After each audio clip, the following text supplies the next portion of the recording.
Assalatu wassalamu salin wa ala alihi wa sahbihi ajma'in wa mabad. Assalamualaikum warahmatullahi wabarakatuh. Mga kapatid sa Islam, nandito naman po tayo para magbigay ng Islamikong pagpapayo.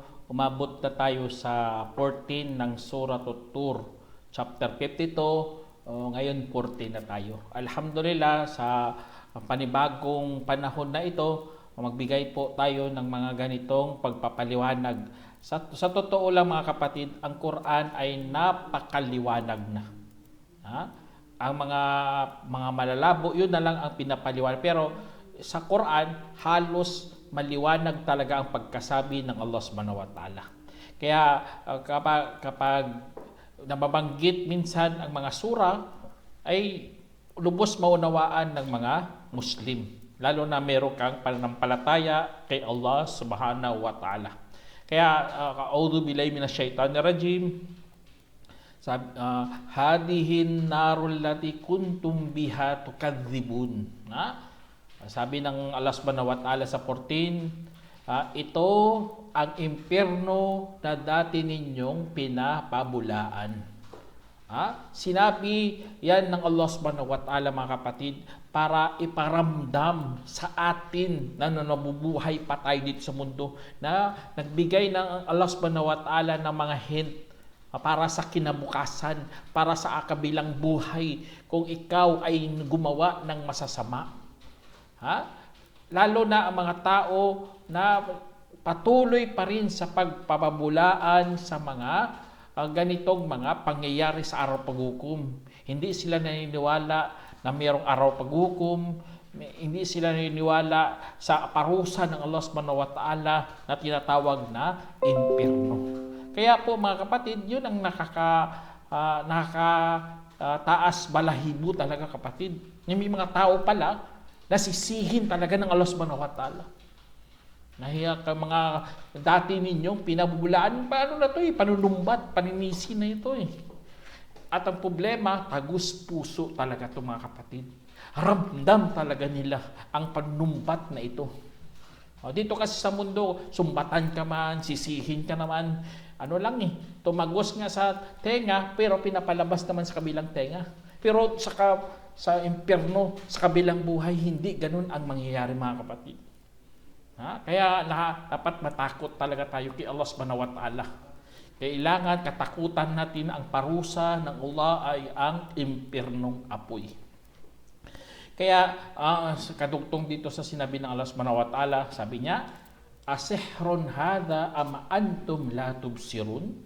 Kaya sabi ng Allah subhanahu wa ta'ala, salamangka nga ba ito o kaya hindi kayo tumitingin? Itong mga patunay ng Allah subhanahu wa ta'ala, ang mga ayat, ang mga nakikita si Prophet Muhammad sallam, mga himala o mga mu'jizat, pinapakita talaga ng Allah subhanahu wa ta'ala. Kaya ang tanong doon, salamangka nga ba ito? Hindi, siyempre, doon? Hindi yung salamangka. Pagkus mga malilinaw na mga talata na ipinakita ng Allah subhanahu wa ta'ala para mabuksan po ang ating mga pananaw sa buhay. Para makita natin na ito ay totoong bigay ng Allah subhanahu wa ta'ala bilang patnubay at liwanag sa ating pang-araw-araw na buhay. Kaya kung ikaw kasali sa ang mga tao dito, nagtatanong na mayroong talagang sinasamahan nila ng pagtanggi. Itong nakakatakot sa tanong mga kapatid. Iba kasi nagtatanong kapag gusto niya matuto. Ang iba, alam na nila, ngunit nagtatanong sila kasi gusto nila ipalabas ay pagtatanggi. Tatanggihan nila ang utos, ang ipinapakita ng mahal nating propeta Muhammad sallam. Kahit malinaw na ito mga balita, ito ay mga pahayagan na patunay na talaga yan. Tapos sabihin nyo, salamangka, subhanallah. Kaya salamangka na yan mga kapatid, alam naman natin hindi yan totoo. Kapag pinapakita, ilusyon yan parang pinapakita na totoo pero sa loob ay puro kabulaanan pala. Yun ang gusto nilang ipaparakita sa propeta Muhammad sallam. Kaya, sinagot sila ng Allah subhanahu wa ta'ala dito mga kapatid. Kasi, nakikita naman nila pero hindi nila nakikita. Kaya sagot ng Allah subhanahu wa ta'ala sa kanila, islauha fasbiru aw la tasbiru sawaun alaikum innama tujzauna bima kuntum ta'malun. Sinabi ng Allah subhanahu wa ta'ala sa Quran, sabi niya, sunugin ninyo doon. Tingnan, sunugin sila, sunugin. Kasi nga mga tao na yan, puro kabulaanan ang nalalaman. Puro pagtanggi sa katotohanan. Totoo talaga to Kahit mga sa panahon natin, sa pagdadawa natin, kahit anong sabi natin na ang Diyos isa lang, pero hindi nila inuunawa, hindi nila tatanggapin. Bagkus itatanggi nila mga kapatid. Ganun ang gagawin sa kanila dito. Kaya hindi mo masisisi si Allah subhanahu wa ta'ala na ang kanyang utos ay sunugin sila roon sa impyernong apoy. Tapos ano pa mga kapatid, itong napakasakit, marinig mo talaga. At dapat mong tandaan na sinabi ng Allah subhanahu wa ta'ala to. Sabi niya, fasbiru, amla tasbiru, sawaun alaikum, subhanallah. Sabi ng Allah subhanahu wa ta'ala, saka tiisin ninyo o hindi man ninyo tiisin, ay tulad pa rin laban sa inyo. Itong napakasakit pakinggan mga kapatid. Sa totoo lang, ramdam mo talaga to kung nandoon ka sa impyerno. Tapos ganun ang sasabihin sa iyo. Susunugin ka na, iiyawin ng mga mukha mo, mapuputol pa mga bituka mo doon. Tapos ganun ang sasabihin sa iyo, tiisin mo. O kahit di ka magtiis, tulad pa rin yan ang parusa ng Allah subhanahu wa ta'ala. Kaya mga kapatid, yun ang patutunguhan ng mga taga-impyerno ng Allah subhanahu wa ta'ala. Kaya sana layo tayo ni Allah subhanahu wa ta'ala sa kanyang parusa. Tapos sabi ng Allah subhanahu wa ta'ala dito, kadugtong dito, at tanging gagantihan lamang kayo ayon sa dati ninyong mga pinanggagawa. Pinanggagawa mo yan. Mga pagtanggi, ang pagtakwil, ano pang pagbabulaan, ano pang mga ginawa mo, kalokohan, kasinungalingan. Iyon ang ganti sa dati nilang mga pinanggagawa. Kaya mga kapatid sa Islam, sana itong stand natin bilang Muslim, ang stand natin Muslim, paniwalaan ang araw paghukom, paniwalaan na may impyernong apoy. Ano pa? Layuan talaga ang mga masasama. At kasi nga, kung anong bunga ng iyong pinanggagawa dito sa mundo, yun rin ang ganti ng Allah subhanahu wa ta'ala. At walang aapihin kahit isang butil si Allah subhanahu wa ta'ala sa pagdating ng araw ng paghukom. Kaya nakakatakot mga kapatid. Kaya dahil doon, sa sinabi ng Allah dito, nag-encourage naman si Allah subhanahu wa ta'ala sa mga matakutin, mga muttakin, mga matakutin kay Allah. Kasi yun naman ang paksa dito Yun naman dapat natin katakutan Hindi ang mga nilalang dito sa mundo. Kasi kapag nakatakot ka sa may kapal, siyempre gagawa ka ng mabuti. At lalayuan mo pa ang mga masasama. Kaya sagot ng Allah subhanahu wa ta'ala, sabi niya, encouragement po to. Paanyaya para lumakas ang loob natin bilang mga Muslim na mayroon pa ng paltay kay Allah subhanahu wa ta'ala. Sabi ng Allah, innal muttaqina fi jannati wa na'im. Sabi ng Allah subhanahu wa ta'ala, katotohanan, ang mga matakutin ay nasa mga halamanan at kaligayahan. Allahu Akbar. Kapag ikaw may takot kay Allah subhanahu wa ta'ala, ramdam na ramdam mo ito mga kapatid. Kapag nagbabasa ka ng Quran, na mayroon palang pangako ang Allah sa mga matakutin. Papasukin sila sa mga jannat. Tingnan, jannat. Hindi lang jannat. Ibig sabihin, mga halamanan. Puno ng mga puno. Mayayabong na mga dahon. Pagkakaloob ng Allah at naim. Ang naim, yun po ang kaligayahan. Kasi nga, yun ang bunga ng iyong mga pinanggagawa. Pagkakalooban ka talaga ng Allah subhanahu wa ta'ala. Tapos ano pag sinabi ng Allah subhanahu wa ta'ala bilang encouragement ulit sa mga matakutin? Kasi nga, iniwan nila lahat dito sa mundo, alang-alang kay Allah. Lumayo sila sa mga pinagbabawal, alang-alang kay Allah. Sabi ng Allah dito, fakihina bima atahum rabbuhum wa waqahum rabbuhum adhabal jahim. Sinabi ng Allah subhanahu wa ta'ala, mga kapatid, tinatamasa ang anumang ipinagkaloob sa kanila ng kanilang Panginoon at iligtas sila ng kanilang Panginoon sa kaparusahan ng impyerno. Allahu Akbar. Tignan niyo, mga kapatid, dalawa talaga ang makukuha ng isang matakutin kay Allah. Una-una, ang kaligtasan sa impyerno. Pangalawa, papasukin siya sa paraiso. Lahat, mga kapatid, kapag nakapasok ka doon, tatamasain mo lahat ng mga gantimpala doon. Walang bayad po yun. Makapasok doon, katulad ang entrance doon, mga kapatid, ang kabayaran, ang ginawa mo dito sa mundo. Pero kung nandoon ka na, wala nang kabayaran.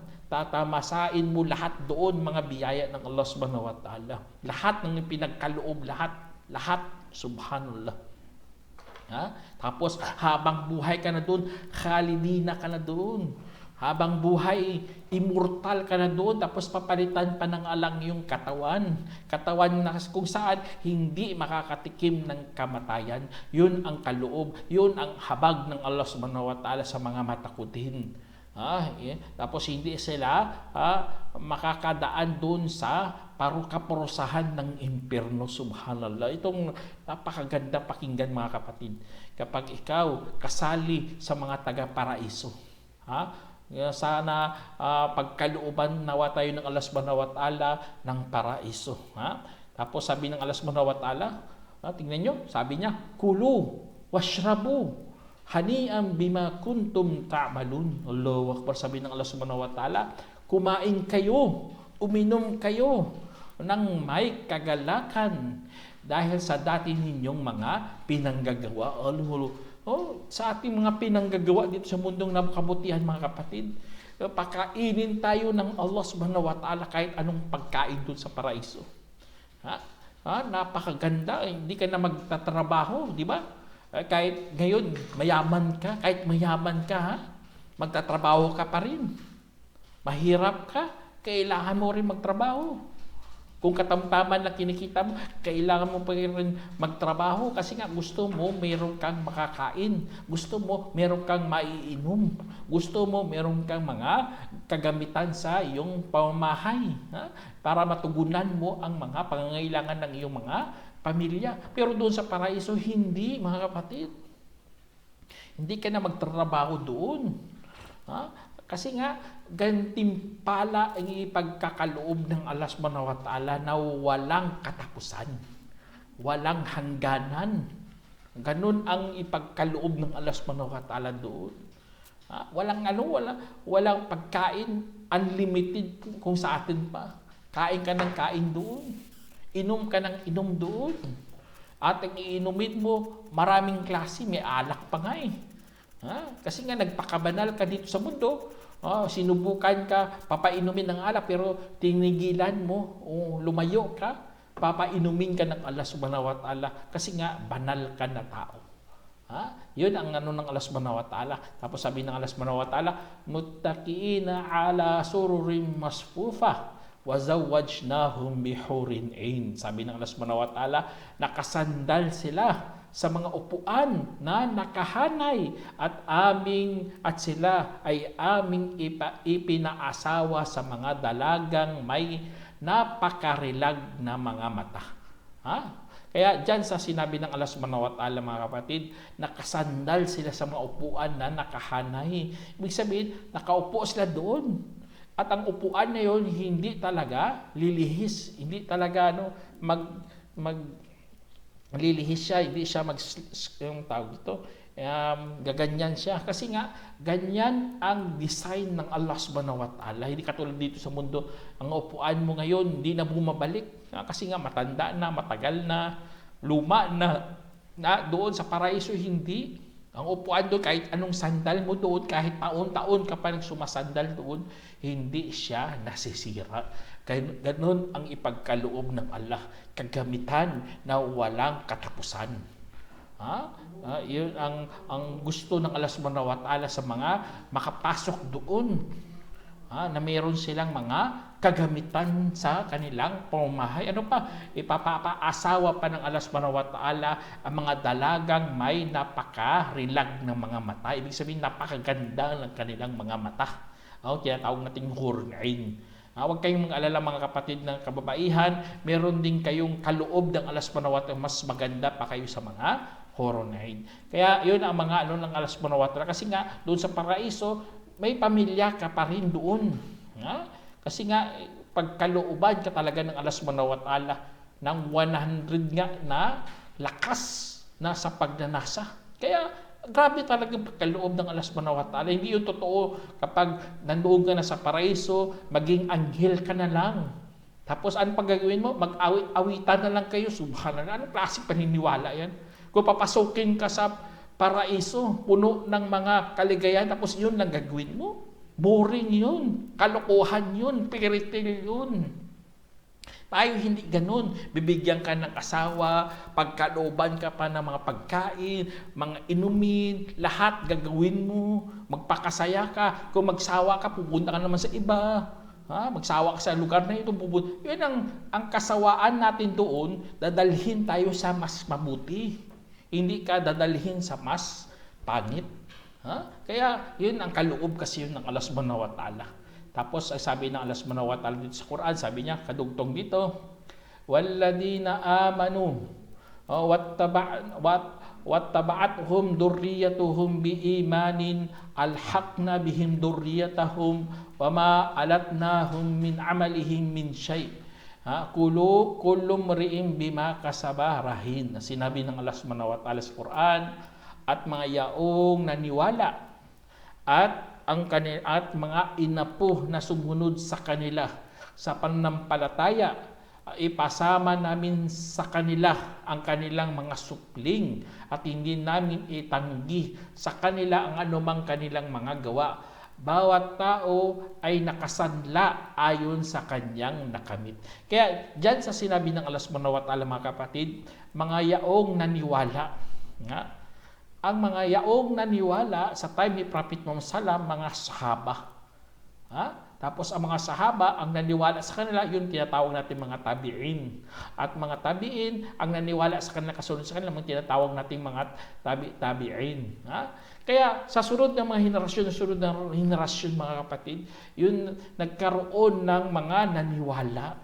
Itong kagandahan sa Islam, mga kapatid, ng tunay na relihiyon, tandaan nyo ito mga kapatid, yung aking sasabihin sa inyo, ang tamang relihiyon, meron talagang tagasunod.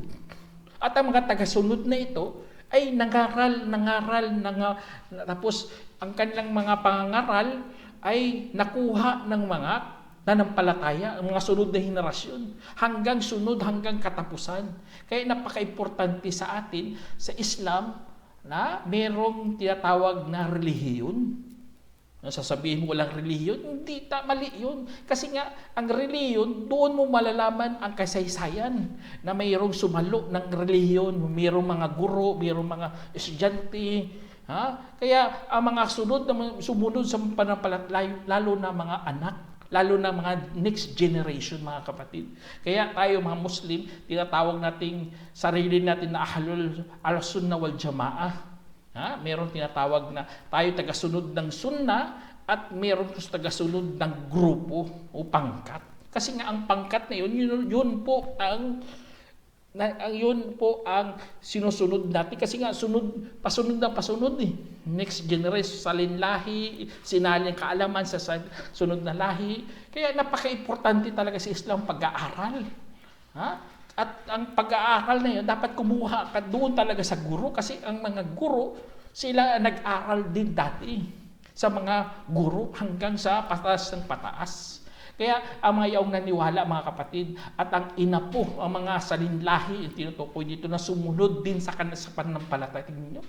Napaka-importante talaga na mayroon talagang mga ah, chain of narration sa atin. May mga tumanggap ng kaalaman. Kasi diyan makikita na totoo ang ating relihiyon. Kaya tapos anong gagawin sa kanila ng Allah Subhanahu wa Ta'ala? Kapag ang mga anak mo, ang mga supling mo, ang mga sumunod sa iyo ay ipasama rin ni Allah Subhanahu wa Ta'ala sa kanila. Itong pabor talaga ng Allah Subhanahu wa Ta'ala, mga kapatid. Ang halimbawa dito, kapag ang ama mo mas mataas sa iyo sa pananampalataya, o ibig sabihin mataas sa gantimpala sa paraiso. Example, ang paraiso 100. Yun ang sinabi sa hadith, 200 na baitang. Kapag ang ama mo umabot sa 90, tapos ikaw nasa ibaba, kukunin ka ng iyong ama. Ilalagay ka sa kanyang level. Allahu Akbar. Kaya ganun mga kapatid. Ayun ang pinangako ng Allah Subhanahu wa Ta'ala na ipasama rin sa kanilang mga supling. At hindi namin itanggi sa kanilang anumang kanilang mga ginawa. Kasi nga, alam naman natin mga kapatid, kaya kailangan meron kang mabuting mga magulang. At ang mga anak mo, turuan mo rin, kasi ang anak mo, yun, ganun din. Kahit baliktarin mo, kapag ang mga supling mo o mga anak mo mas mataas sa iyo sa baitang sa paraiso, dadalihin ka rin nila. Ipapasama ka rin sa kanilang baitang. Kaya sana kagkalooban tayo ng Allah Subhanahu wa Ta'ala ng mga mabubuting salinlahi. Baka sila pa ang magdadala sa atin sa mas mataas na baitang na ating naabot dito sa mundo. Kaya sabi ng Allah Subhanahu wa Ta'ala, sabi niya, kullu mri'in bima kasabarahin. Sabi ng Allah Subhanahu wa Ta'ala, bawat tao ay nakasanla ayon sa kanilang nakamit. Tingnan niyo mga kapatid, nakasanla. Lahat tayo nakasanla sa ating mga ginawa. Kaya ang pantubos doon ay tayo rin sa ating mga mabuting gawa din, subhanallah. Hindi yun ibig sabihin na kailangan papakuin mo pa ang isang tao, hanap ka ng pinakabanal na tao, tapos ipapako mo para matubos sa kasalanan mo, o kailangan ng Diyos ang dugo. Idadanak mo para mapatawad yung kasalanan. Kalokohan lahat yun.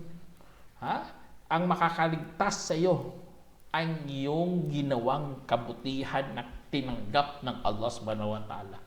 Yun po ang ating katuruan. Yun po ang sagot sa sanla-sanla na yan. Tama naman, example, sinanla mo cellphone mo. Di ba? Nakakuha ka ng pera.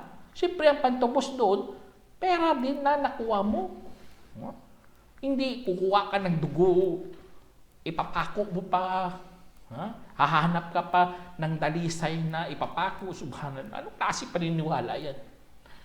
Mangdamay ka pa ng mga inosente, tapos ipapako mo.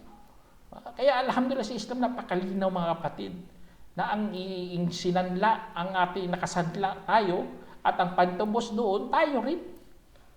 Gagawa ka ng mabuti. Kaya kung example, gawa ka ng masama, sisingling ka talaga ng Allah Subhanahu wa Ta'ala. Ang singil niya, kung bumagsak ka, impyerno ka kagad. Kaya ang kadugtong dito sa sinabi ng Allah Subhanahu wa Ta'ala, mga kapatid, sabi niya, wa amdadnahum bifakihati wa lahmim mimma yashtahun. Sinabi ng Allah Subhanahu wa Ta'ala, at bibigyan namin sila ng prutas at karne na kanilang pinagnanasahan. Allahu Akbar. Tingnan, bibigyan tayo ng prutas. Kung gusto mo star apple, kung gusto mo melon, may pagkaloob yan ng Allah. Lahat. Kapag dito sa mundo nga, hirap tayo bumili ng mga apple, lalo na sa Pinas. Hirap bumili ng apple kasi napakamahal. Bawat isa may presyo. Huwag kang mag-alala, kapatid, kapag hindi mo nakamit dito sa mundo, bibigyan ka ng Allah Subhanahu wa Ta'ala doon, mas marami pa. Tingnan mo, kakain ka na lang doon, hindi sa gutom, mga kapatid. Kakain ka na lang dahil sa pagnanasa. Allahu Akbar. Kaya napakaganda ng biyaya ng Allah. Pagnanasa mo, yun ang tutugunan mo. Hindi sa gutom. Iba kasi kapag kumakalam ang iyong sikmura. Kaya o sa gusto mo lang kumain. Ba yun? Ang mga gutom, mga ang may kumakalam ka ng sikmura, kahit ano kakainin nila basta makakabusog lang, kahit masama pang lasa. Iba sa pinagnanasahan mo lang kumain, hahanap ka talaga ng mas masarap. Allahu Akbar. Iyon ang ikakaloob ng Allah subhanahu wa ta'ala. Tapos sabi ng Allah subhanahu wa ta'ala, kadugtong sa sinabi ng Allah, sabi niya, وَيَتَنَازَعُونَ فِيهَا كَأْسًا لَا لَغْوٌ فِيهَا وَلَا تَأْثِيمٌ. Sinabi ng Allah subhanahu wa ta'ala, mga kapatid, sabi niya, sila ay magpapalitan sa isa't isa ng isang kupa ng alak na kung saan walang masamang salita at kasalanan. Allahu Akbar. Doon sa paraiso yun, mga kapatid. Magpapalitan sila ng isa't isa ng mga baso o kupa ng alak. Kasi nga, yun ang termino kasi yun ng mga manginginom, mga kapatid. Give me one glass. Ibig sabihin, baso yun ng alak. Yun ang ipagkakaloob ng alak, yung mga baso doon na puno ng alak. Tapos sa kagandahan doon, walang masasamang salita at kasalanan na mangyayari sa mga nanginginom ng alak. Hindi katulad dito sa mundo, kapag manginginom ka, ibig sabihin, meron kang masamang pag-uugali. Kung manginginom ka ng alak, magbamaoy ka, magsasalita ka na para kang baliw.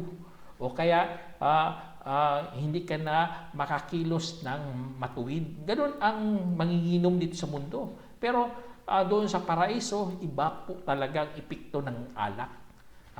Kasi nga, yun ginawang dalisay ng Allah subhanahu wa ta'ala. Lasa lang ang makukuha mo at sustansya pa. Hindi katulad din sa mundo, puro panlalait o ano pang mga mangyari sa iyo kapag ikaw ay makainom ng alak. Kasi nga, yun ang parusa sa mga manginginom dito sa mundo. Tapos ano pa, mga kapatid, mga biyaya ng Allah. Sabi ng Allah, وَيَطُوفُ عَلَيْهِمْ غِلْمَانٌ لَهُمْ كَأَنَّهُمْ لُؤْلُؤٌ مَكْنُونٌ. Sinabi ng Allah subhanahu wa ta'ala, at umiikot sa kanila ang mga bata na para sa kanila na para nga bang mga iniingatang pirlas. Allahu Akbar. Tingnan niyo, mga kapatid. Ang mga bata tinutukoy dito ay mga batang lingkod. Mga lingkod. Iikot sa iyo. Kasi nga kung ano dito sa mundo parang sir, madam, ganun ang treatment mo dito, doon sa paraiso. Parang ano ka talaga, sir at madam, na napakataas talagang tingin sa iyo ng mga lingkod na ito, mga bata na ito. Tapos mga nila, para na bang mga iniingatang pirlas.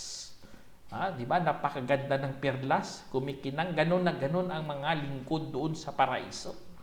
Magdadala sila ng mga prutas, magdadala sila ng mga pagkain, mamimili ka lang, utusan mo lang. Ang ganda talagang buhay mo doon. Kasi sir na sir ka madam na madam ka Yun ang kaloob ng Allah. Kung hindi mo maramdaman dito, mga kapatid, ang buhay mayaman, huwag kang mag-alala. Meron ka pagkakataon. Basta ikaw ay magpakabanal ka lang sa mundo. Magpakabuti ka lang. Lumayo ka sa mga ipinagbabawal ng Allah. Kasi nga, pagkalooban ka talaga ng Allah subhanahu wa ta'ala ng mga biyaya na hindi mo talaga maisip o kaya narinig pa o kaya nakita pa. Kaya tapos sabi ng Allah subhanahu wa ta'ala, nakadugtog dito, bilang panghuli na lang ito, mga kapatid, sabi ng Allah, wa aqbala ba'duhum ala ba'di yatasaalun. Sabi dito ng Allah subhanahu wa ta'ala, at lumapit ang ilan sa kanila sa iba na nagtatanong, nagtatanungan sila, mga kapatid. Ang mga tao na ito, siyempre, mga taga-paraiso, sila, magkukwentuhan din doon. Marami silang sila. Ibig sabihin, hindi talaga boring doon sa paraiso, mga kapatid. Merong mga kwentuhan, magkikita, merong tagpuan, Lahat yun talaga kapatid, kung anong ginagawa mo din sa mundo, ay gagawin mo din sa kabilang buhay. Pero, puro kabutihan na lang gagawin doon. Hindi gagawa ng mga kasamaan. Puro kabutihan. Magtatanong sila sa kanilang mga sarili, magtatanong sila sa mga wala dito sa mundo, wala sa paraiso, o ano pa dyan mga pangyayari mga kapatid. Yun ang pangyayari sa mga kabilang buhay. Sana meron kayong napulutang aral mga kapatid. Hanggang dito na lang. Assalamualaikum warahmatullahi wabarakatuh.